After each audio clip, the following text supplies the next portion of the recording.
ശക്തമായ കാറ്റിലും മഴയിലും വിധവയുടെ ഉപജീവനമാർഗമായ കട തകർന്നു. തലവടി ഗ്രാമപഞ്ചായത്തിലെ 11-ാം വാർഡിൽ തെക്കുംതല വീട്ടിൽ അമലാദേവിയുടെ എടത്വ KSRTC ഡിപ്പോയ്ക്ക് സമീപമുള്ള കടയാണ് തകർന്നത്. ശക്തമായ കാറ്റിലും മഴയിലും വിധവയുടെ ഉപജീവനമാർഗമായ കട തകർന്നു. എടത്തുവയിലായിരുന്നു സംഭവം. കഴിഞ്ഞ ദിവസമുണ്ടായ ശക്തമായ കാറ്റിലും മഴയിലും തലവടി ഗ്രാമപഞ്ചായത്തിലെ 11-ാം വാർഡിലെ തെക്കുംതല വീട്ടിൽ അമലാദേവിയുടെ എടത്വ KSRTC ഡിപ്പോയ്ക്ക് സമീപമുള്ള കടയാണ് തകർന്നു വീണത്. വർഷങ്ങളായി കുടുംബത്തിന്റെ ഏക വരുമാനമാർഗമായി നടത്തിയിരുന്ന കടയാണ് ശക്തമായ കാറ്റിൽ തകർന്നത്. കടയുടെ മേൽക്കൂരയും വശങ്ങളും തകർന്നതോടെ കടയ്ക്കുള്ളിൽ സൂക്ഷിച്ചിരുന്ന സാധനങ്ങൾക്കും നാശനഷ്ടമുണ്ടായി. ഇതോടെ കുടുംബത്തിന്റെ പ്രധാന ഉപജീവനമാർഗം പൂർണ്ണമായും നിലച്ചു. വെള്ളപ്പൊക്ക ദുരിതത്തിനിടെയാണ് കാറ്റിലും മഴയിലും കട തകർന്നത്. സംഭവത്തെ തുടർന്ന് പ്രദേശവാസികളും ജനപ്രതിനിധികളും സ്ഥലത്തെത്തി നാശനഷ്ടങ്ങൾ വിലയിരുത്തി.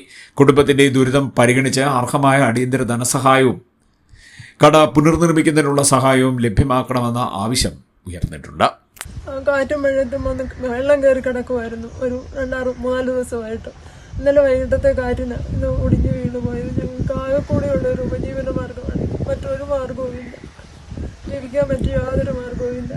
പുറത്ത് പോയി തൊഴിലുറപ്പോ അങ്ങനെയുള്ള പണികളൊന്നും ചെയ്യാനുള്ള ആരോഗ്യസ്ഥിതി എനിക്കില്ല. ഇവിടെ കുത്തിയിരുന്നത് കൊണ്ടാണ് ഞങ്ങൾ അരി മേടിച്ചുകൊണ്ടിരുന്നത്. എന്ത് പറ്റിയത്? എങ്ങനെ എന്താ ഇന്നലെ കടയടച്ച് പോയി?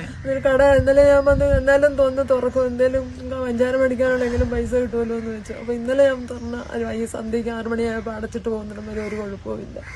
ഇന്നലെ രാത്രിയിലുണ്ടായ അതിശക്തമായ കാറ്റിനായി ഇത് ഒടിഞ്ഞു. CDNet news, Harippad.